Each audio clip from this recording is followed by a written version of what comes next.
Hello everyone, this video today is back again with another middle game strategy on plan, this time on advanced back rank attack or weakness. This video is more or less to expose ourselves to more chess culture and history, perhaps more the culture of the chess rather than anything else, because I feel like the how-to aspect does not really apply in these particular cases, and I hope you guys can just grasp the concept and more importantly, the patterns during your gameplay, and hopefully can change your perspective as well on how you can use your back rank attack or weaknesses on your opponent. But if you're still watching, you'll reckon this to be true. When we say back rank weaknesses, we imagine the position to be like this one. Where the king is boxed in within these 3 boxes or squares, he does not have a luft. Luft is where the king has some space for him to escape to. He does not have that one for now. And the rook is often moved to the other side of the board, for example, let's say to c8, d8, or even a8. Or even just the fact that the rook is out of this, the 8 rank, protecting last rank. That's how he tends to imagine the position to be. But not even in this position, the king is considered safe when the rook is already protecting f7 square, and seemingly there is no attack on the 8 ranked, and seemingly there's no attack that can be caused by the queen as well. Don't believe me? You can see how to win this position by white. Pause the video, see the position for 5-10 minutes. Give you a couple of seconds. Now there's seemingly no entry for these pieces, as we said earlier, but when they're working together to find a way to checkmate black, there often is a way by the means of sacrifice. In this position, white should actually play queen takes on f7 check. This move is so uncommon that it can slip away from so many people. For example, this game is played between 2 lead chess users, and white side is played by a 2000 rated player, a strong intermediate, and or an expert player depending how you see, and it simply plays rook to h3. Attacking the h7 square. Of course, his defender easily be playing pawn to h6, and black's already on the way to win this by pushing all his queenside pawns. But enough on that, queen takes f7 is actually the move. Now the thing is, the king cannot take on f7, hopefully you see that, because bishop to b3 check, and that is a mate as well. The king can't move here, the thing square is covered by the rook on e8, and so this will be a tragic checkmate. But the same thing also occurs after rook takes on f7. Thing is, rook to e8 check, the king can't run, so the rook has to come back, and then bishop to b3 is the same square that delivers a checkmate for black. King h8, and then rook takes f8, that is checkmate. The point of the rest of the games of the video is that no matter how safe the king might be, there might be a hope for a back rank attack or back rank checkmate, like this one that you see just now. Now this is really the point of the video. It is no matter how safe the king might look, truthfully it might not be safe after all. I hope this gets drilled in when we play our games and not let our carelessness blind us, especially in the long classical games, where this might be turning out as a miswin and a misplay, and the end can lead us to a loss after investing hours and hours of works. Now the first game was for warming up. Let's move on to the second game, which is the real deal right here. The second game might be famous for many. This year we know that Magnus Carlsen broke 2800 and hold the #1 rating in FIDE rating list. But Levon Aronian was also one of the chess monster at 2800 as well, and continued to hold this 2800 rating until the late 2014 and 2015, a contender for the world crown after Viswanathan Anand and or Magnus Carlsen.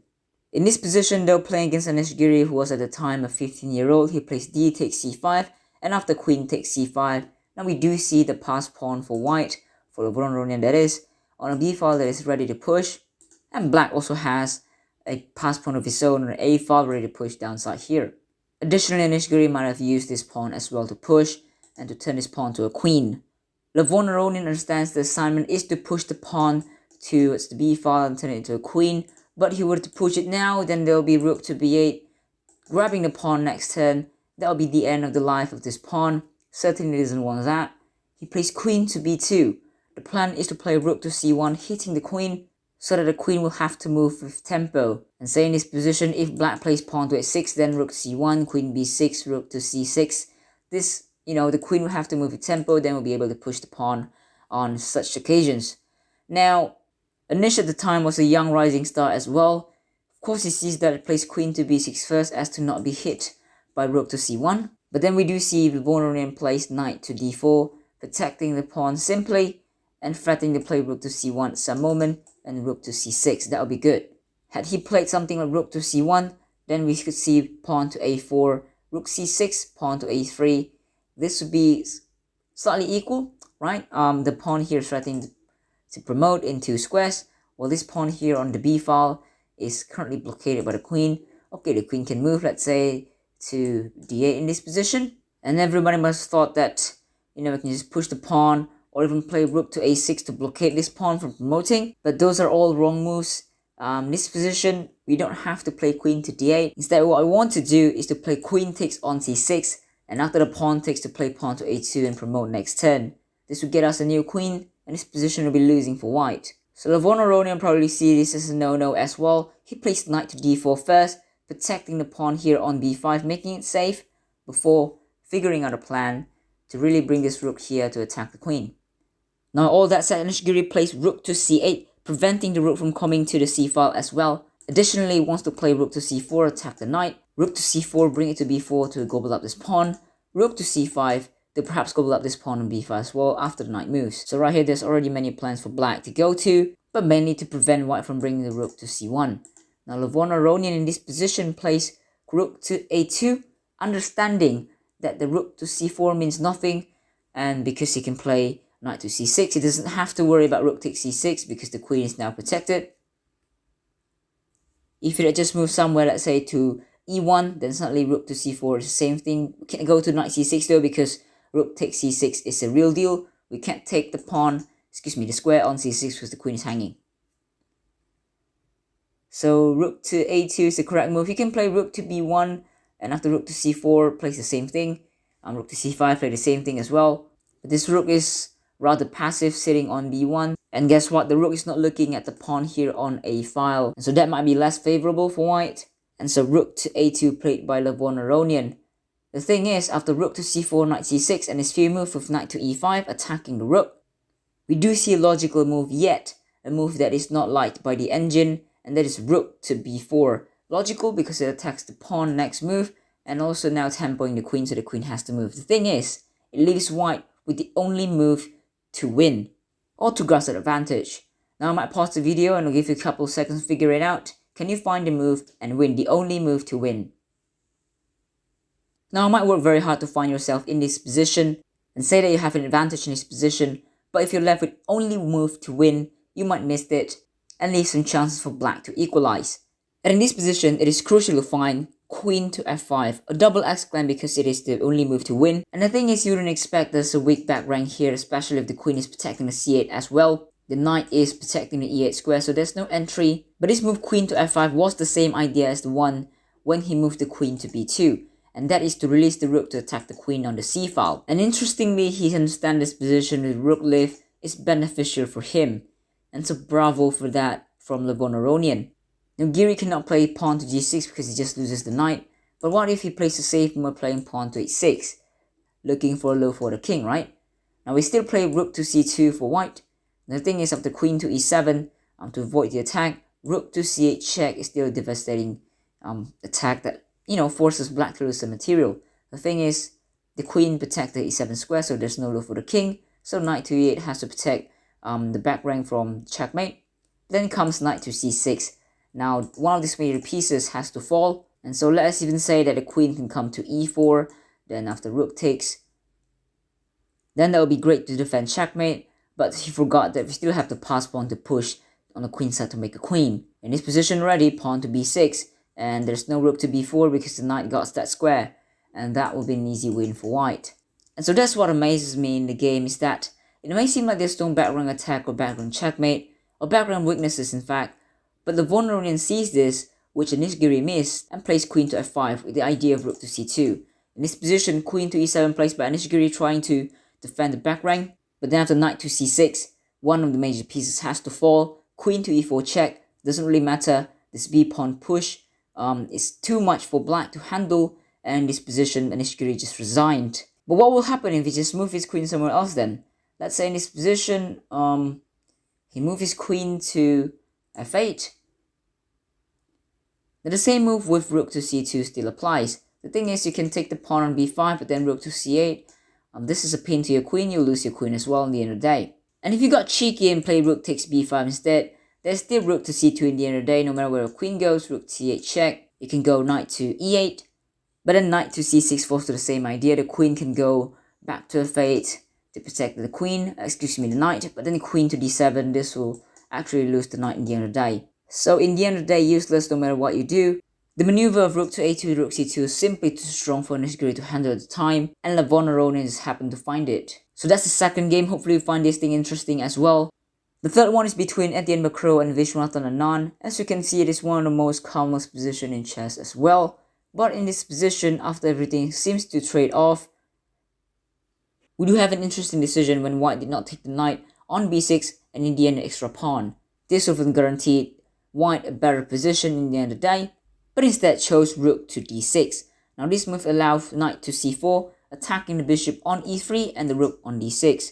The rook has to move, of course, because it's more major, it is more and also just weighs more in general. He plays rook takes on c6.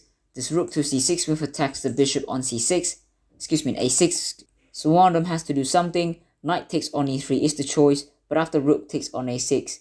Let's just pause the video one more time to see the plan that black devoted to checkmate white in a few moves. This is move 19, but in few moves, white will have screamed his lungs out by being checkmated in the first rank. Might not seem like it, might not seem like there's a back rank weaknesses at the moment because there's rook protecting it, there's bishop protecting it. But that's how Etienne Bacrot, elite grandmaster at the time, loses his position. I'll give you a couple of seconds. Now if you guys had saw rook to b8 and then rook to b2, congratulations, you might be in the new ones to checkmate white in a few moves as well.